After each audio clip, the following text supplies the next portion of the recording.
Nya magkuri-kuri ka bisan asa. Kalit lang kani may imong nakita. Hindi kalikaya ni kalit kog katawa. Kaning flashback lang akong kagahapon ba.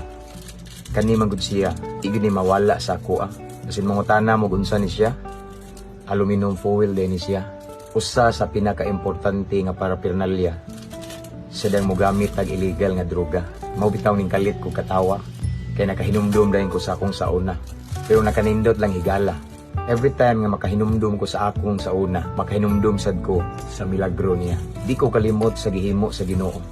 Kung giunsa ko niya pagpahigawas sa makadaot nga bisyo, labi na gyud aning sigig suyop og syabok.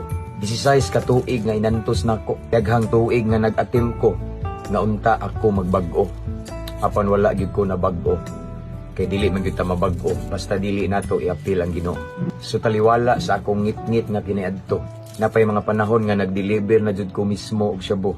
Apan salamat sa dakong gugma ni Kristo kay iya kong gibag-o. Wala niya gitan-aw nga akong pagkadautan. Iya gyapon gitagaag kahigayonan.